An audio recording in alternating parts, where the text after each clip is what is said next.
안녕하십니까. 김주성의 안식일학교 교과 묵상입니다. 2023년도 제1기 6과를 시작합니다. 제목은 하늘에 보물을 쌓으라. 2월 5일 일요일 교과부터 시작합니다. 일요일 교과 소제목은 은혜를 입은 노아. 하늘의 보화를 추구하는 사람들은 이 땅에서의 삶에서 종종 중대한 삶의 변화를 경험하도록 부르심을 받습니다. 그 점을 고려해 볼 필요가 있습니다. 창세기 6장 5절로 14절을 보면 노아는 하나님께 순종한 결과로 급진적인 변화를 맞이하게 되었습니다. 임박한 운명에 관하여 경고를 받아야 할 세상에 살고 있는 우리들이 발견할 만한 중요한 교훈이 노아의 이야기에 들어 있습니다. 노아는 자신의 집을 위하여 시간과 자원을 소비할 수 있었습니다. 그러나 그는 급격한 변화를 선택하고 그 생애의 120년을 하나님의 부르심을 따라 방주를 짓는 일에 소비하였습니다. 오늘날 많은 무신론자들은 자연 법칙에 관한 과학적 추론들을 근거로 대면서 노아가 경험한 홍수 이야기를 신화 이야기 정도로 무시해 버립니다. 그런 반응은 새로운 것이 아닙니다. 부조화 선지자 96쪽의 글을 읽어봅니다. 홍수 이전 사람들은 수세기 동안 자연 법칙은 변한 적이 없었다고 판단을 내렸다. 계절의 순환은 그 순서대로 이르러 왔었다. 지금까지 비가 내린 적은 결코 없었으며 땅은 안개나 이슬로 물 공급을 받았다. 강들은 아직까지 그들의 경계선을 넘어 범람한 적이 없었고 강물을 안전하게 바다까지 날랐다. 고정된 하나님의 명령은 물이 제방을 넘어 범람하지 못하게 하였다. 홍수 전에 살던 사람들은 주장하기를 홍수는 일어날 수 없다고 했습니다. 그것은 실상에 대한 잘못된 이해에 근거하고 있었습니다. 그들은 대홍수가 결코 일어날 리가 없다고 주장했습니다. 성경 전도서 1장 9절의 말씀을 보면 해 아래 새 것이 없다고 했습니다. 홍수 전 사람들의 생각이 이 성경절이 말하는 바와도 같았습니다. 그리고 성경은 또한 말하기를 장차 사람들이 마지막 때에 일어날 일에 대한 예언을 믿지 않을 것이라고 말합니다. 홍수 전에 사람들이 믿지 않았던 것처럼 말입니다. 베드로후서 3장 3절로 7절을 읽어보겠습니다. 먼저 이것을 알지니 말세에 조롱하는 자들이 와서 자기의 정욕을 따라 행하며 조롱하여 이르되 주께서 강림하신다는 약속이 어디 있느냐. 조상들이 잔 후로부터 만물이 처음 창조될 때와 같이 그냥 있다 하니 이는 하늘이 옛적부터 있는 것과 땅이 물에서 나와 물로 성립된 것도 하나님의 말씀으로 된 것을 그들이 일부러 잊으려 함이로다. 이로 말미암아 그때의 세상은 물의 넘침으로 멸망하였으되 이제 하늘과 땅은 그 동일한 말씀으로 불사르기 위하여 보호하신 바 되어 경건하지 아니한 사람들의 심판과 멸망의 날까지 보존하여 두신 것이니라. 그렇다면 우리는 다가올 재앙을 어떻게 준비해야 할까요? 만족지연이라고 하는 의식적 결정이 있습니다.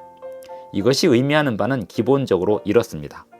하나님께서 우리에게 맡기신 일을 인내를 가지고 하면서 미래의 더 큰 영광과 상급에 대한 기대를 갖는 것입니다. 예수님의 영광스러운 다시 오심이 언제가 될지 우리는 알지 못합니다. 어떤 의미에서 그것은 문제가 안 됩니다. 그 대신 중요한 것은 노아처럼 우리도 하나님께서 맡기신 일을 하되 노아에게 있었던 일처럼 급격한 변화가 될지라도 하는 것입니다. 만약에 노아처럼 그렇게 급격한 변화를 경험하도록 부름받을 때를 대비해 어떻게 준비되어 있어야 할까요? 누가복음 16장 10절을 읽고 오늘 교과를 마무리합니다. 지극히 작은 것에 충성된 자는 큰 것에도 충성되고 지극히 작은 것에 불의한 자는 큰 것에도 불의하니라. 안녕하십니까. 김주성의 안식일학교 교과 묵상입니다.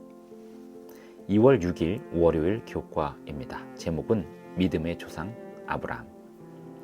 하나님께서는 아브라함에게 그의 고향과 친족을 떠나서 그에게 보여주실 땅으로 가라고 하셨습니다. 이렇게 하여 메시아의 가문이 시작되었습니다. 갈대우르 땅 중에서 아브라함이 구체적으로 어디 살았는지는 알 수 없지만 그는 자기가 살던 고향 땅을 떠나야 했습니다. 물론 그 결정은 쉬운 결정이 아니었습니다. 그가 누리던 편리함과 그 땅에서의 즐거움을 포기해야 했던 것은 말할 것도 없습니다. 성경 창세기 12장 1절로 3절을 읽어보겠습니다. 여호와께서 아브라함에게 이르시되 너는 너의 고향과 친척과 아버지의 집을 떠나 내가 네게 보여줄 땅으로 가라. 내가 너로 큰 민족을 이루고 네게 복을 주어 네 이름을 창대하게 하리니 너는 복이 될지라. 너를 축복하는 자에게는 내가 복을 내리고 너를 저주하는 자에게는 내가 저주하리니 땅의 모든 족속이 너로 말미암아 복을 얻을 것이라 하신지라. 이 약속과 약속을 받아들인 결과로 땅의 모든 족속이 어떻게 복을 얻게 되었을까요? 그 답은 예언된 메시아의 혈통의 탄생과 그 결과에서 찾을 수 있습니다. 아브람과 그 가족 일행은 약속으로 인하여 엄청난 변화를 겪어야 했습니다. 히브리서 11장 8절을 보겠습니다. 믿음으로 아브라함은 부르심을 받았을 때에 순종하여 장래의 유업으로 받을 땅에 나아갈새 갈 바를 알지 못하고 나아갔으며. 이어서 부조와 선지자 126쪽의 글을 읽습니다. 아브라함의 의심 없는 순종은 온 성경에서 찾아볼 수 있는 가장 현저한 믿음의 증거들 가운데 하나이다. 우리 대부분은 우리가 살던 지역을 떠나고 친구와 가족들을 떠나는 것을 바라지 않을 것입니다. 하지만 아브라함은 떠났습니다. 아브라함은 하나님이 그가 있기를 바라시는 곳에 가는 것으로 만족하였습니다. 이상하게 들리겠지만 아브라함과 이삭과 야곱은 그들의 생애에서 그 땅에서 약속을 받지 못하였습니다. 그리고 그들은 하나님께 끝까지 충성하였습니다.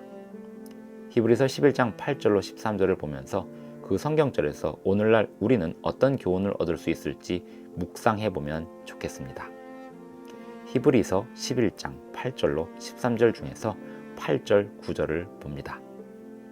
믿음으로 아브라함은 부르심을 받았을 때에 순종하여 장래의 유업으로 받을 땅에 나아갈새 갈 바를 알지 못하고 나아갔으며 믿음으로 그가 이방의 땅에 있는 것 같이 약속의 땅에 거류하여 동일한 약속을 유업으로 함께 받은 이삭 및 야곱과 더불어 장막에 거하였으니 이는 그가 하나님이 계획하시고 지으실 터가 있는 성을 바랐습니다. 아브라함은 약속의 땅에 살면서 그 당시에 왕과 같은 지도자로 알려져 있었습니다. 그는 고귀하고 용감하고 관대하며 지극히 높으신 하나님의 종으로 알려졌습니다. 그는 하나님의 종으로서 모본이 되었습니다. 갈라디아서 3장 6절 7절을 보면 우리는 하나님의 은혜로 아브라함의 후손이 되었습니다. 읽어보겠습니다. 아브라함이 하나님을 믿음에 그것을 그에게 의로 정하셨다 함과 같으니라. 그런즉 믿음으로 말미암은 자들은 아브라함의 자손인 줄 알지어다. 이어서 갈라디아서 3장 29절을 읽습니다. 너희가 그리스도의 것이면 곧 아브라함의 자손이요 약속대로 유업을 이을 자니라. 아브라함과 노아에게서 우리가 보는 것은 하나님께 순종한 결과로 생애의 엄청난 변화를 만드는 사람들의 경험입니다. 우리가 내리는 영적인 결정에 관하여 어떤 가르침이 필요할까요? 갈라디아서 4장 18절을 읽으며 오늘 교과를 마무리합니다. 우리가 주목하는 것은 보이는 것이 아니요 보이지 않는 것이니 보이는 것은 잠깐이요 보이지 않는 것은 영원함이니라. 안녕하십니까, 김주성입니다. 안식일학교 교과 묵상입니다. 2월 7일 화요일 교과입니다. 제목은 롯의 잘못된 결정들. 아브라함이 하나님께 순종하여 고향을 떠날 때 그의 조카 롯도 아브라함의 여정에 따랐습니다. 창세기 13장에 보면 하나님이 아브라함에게 가축과 은과 금이 풍부할 정도로 복을 주셨습니다.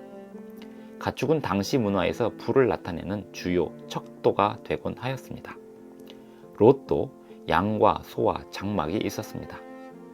아브라함과 롯 둘 다 부유해져서 가축이 증가하므로 서로 가까이 거주하기 어려워지게 되었습니다. 그들의 종들 사이에 갈등이 벌어지는 것을 피하기 위해서 아브라함은 롯에게 제안을 합니다. 그들이 서로 거주할 땅을 나누면서 롯이 먼저 선택하도록 하였습니다. 롯은 당연히 아브라함에게 먼저 선택하도록 양보해야 했습니다. 왜냐하면 아브라함이 그보다 어른이었고 롯의 부는 당연히 아브라함과의 연결 관계에서 증가된 것이기 때문입니다. 그러나 그는 자기의 은인에게 감사를 나타내기는커녕 이기적이게도 눈에 보이는 가장 좋은 땅을 먼저 선택하기 원했습니다. 창세기 13장 10절로 12절을 봅니다. 롯이 그 땅을 선택한 어떤 합리적인 이유가 있는지 살펴봅니다. 이에 롯이 눈을 들어 요단 지역을 바라본즉 소알까지 온 땅에 물이 넉넉하니 여호와께서 소돔과 고모라를 멸하시기 전이었으므로 여호와의 동산 같고 애굽 땅과 같았더라. 그러므로 롯이 요단 온 지역을 택하고 동으로 옮기니 그들이 서로 떠난지라. 아브라함은 가나안 땅에 거주하였고 롯은 그 지역의 도시들에 머무르며 그 장막을 옮겨 소돔까지 이르렀더라. 롯이 그 지역을 선택하여 이주해 간 것을 쉽게 정당화할 수는 있었지만 상황은 롯에게 그렇게 좋게 돌아가지 않았습니다. 그리고 아브라함이 롯이 부족 전쟁에 휘말려 포로로 잡혀갔다는 불행한 소식을 들었을 때 이렇게 말하지 않았습니다. 롯이 정말 안 됐군. 뿌린 대로 거둔 셈이지. 그렇게 말하는 대신에 아브라함은 롯을 구출하러 갔습니다. 때때로 우리는 더 많은 것을 추구할 때 교훈들을 잘 얻지 못하기도 합니다. 롯이 그랬습니다. 그는 소돔으로 다시 들어갑니다. 하지만 하나님의 크신 자비하심은 롯과 그의 가족에게 경고의 기별을 전할 기별자들을 보내사 그 도시들에 다가오는 멸망을 미리 알게 하였습니다. 창세기 18장 20절로 33절을 보면서 하나님이 아브라함에게 방문하신 목적이 무엇이라고 말씀하시는지 확인해 보시기 바랍니다. 그리고 그 사악한 도시들을 멸망하시려는 하나님의 계획에 아브라함의 답변이 어땠는지 확인해 보십시오. 창세기 18장 20절과 21절만 읽어보겠습니다. 여호와께서 또 이르시되 소돔과 고모라에 대한 부르짖음이 크고 그 죄악이 심히 무거우니 내가 이제 내려가서 그 모든 행한 것이 과연 내게 들린 부르짖음과 같은지 그렇지 않은지 내가 보고 알려 하노라. 아브라함이 롯과 그 가족을 구하기 원했기 때문에 하나님께서 그 도시들을 멸망시키지 않고 구원하시도록 제안을 하였습니다. 만약에 그곳에 의로운 사람들이 발견된다면 그 도시들을 멸망시키지 말아달라는 제안이었습니다. 만약에 그곳에 의로운 사람 50명이 있다면 하고 시작된 제안은 마지막에 10명까지 떨어졌습니다.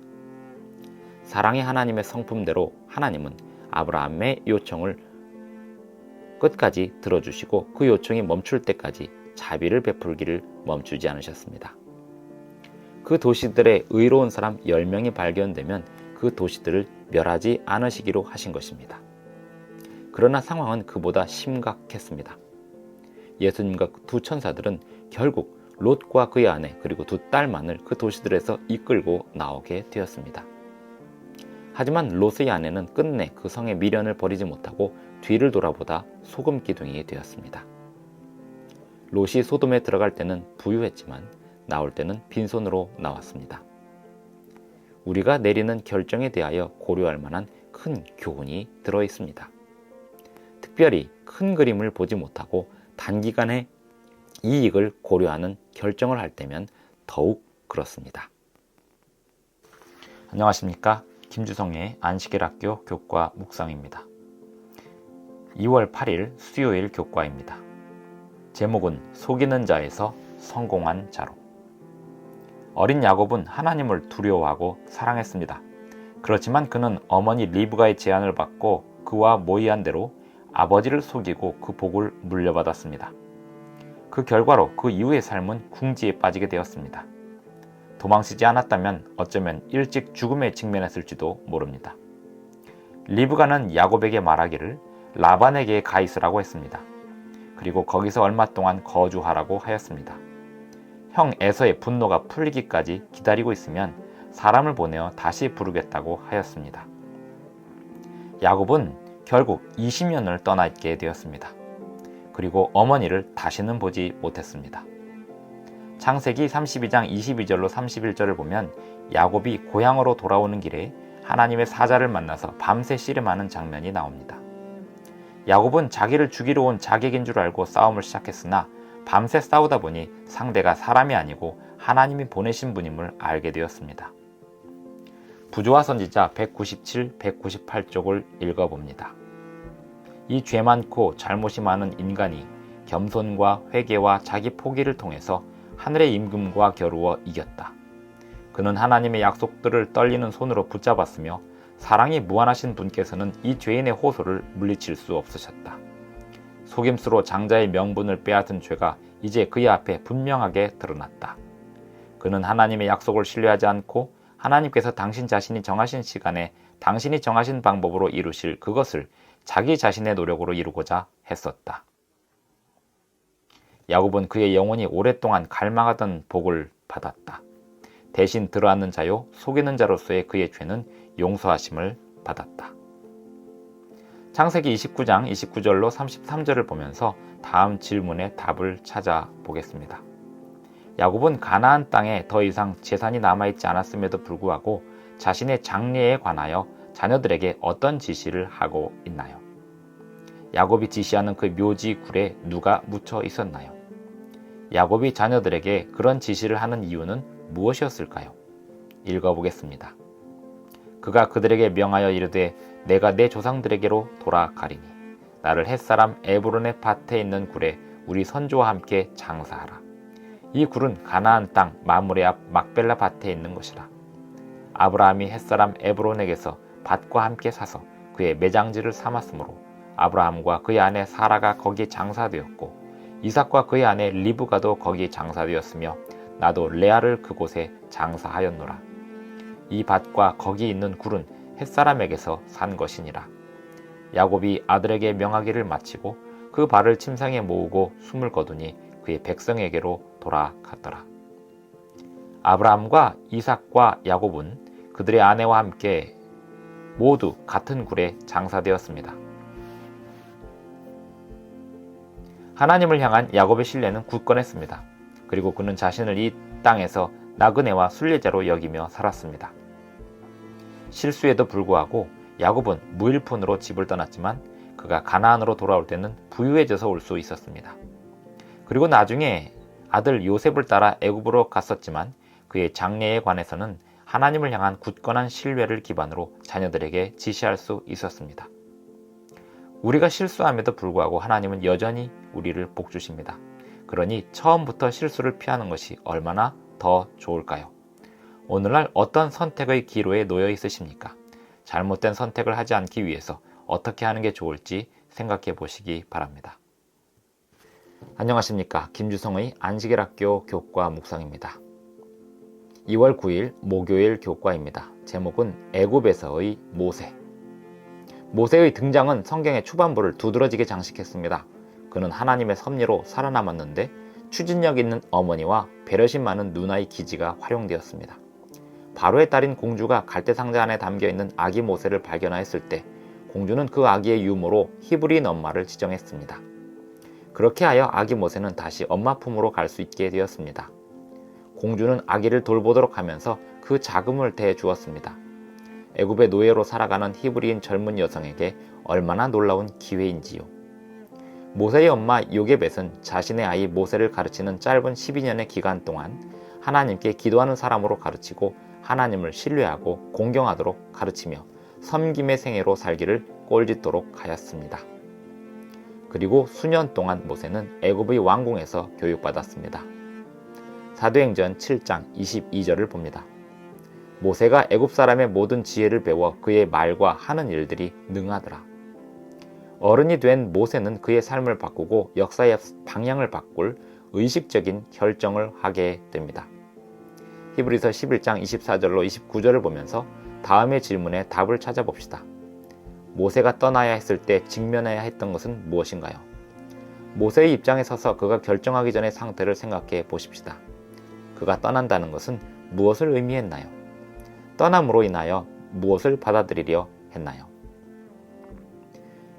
읽어보겠습니다. 믿음으로 모세는 장성하여 바로의 공주의 아들이라 칭함받기를 거절하고 도리어 하나님의 백성과 함께 고난받기를 잠시 죄악의 낙을 누리는 것보다 더 좋아하고 그리스도를 위하여 받는 수모를 애굽의 모든 보화보다 더 큰 재물로 여겼으니 이는 상 주심을 바라봄이라. 믿음으로 애굽을 떠나 왕의 노함을 무서워하지 아니하고 곧 보이지 아니하는 자를 보는 것 같이 하여 참았으며 믿음으로 유월절과 피 뿌리는 예식을 정하였으니 이는 장자를 멸하는 자로 그들을 건드리지 않게 하려 한 것이며 믿음으로 그들은 홍해를 육지같이 건넜으나 애굽 사람들은 이것을 시험하다가 빠져 죽었으며.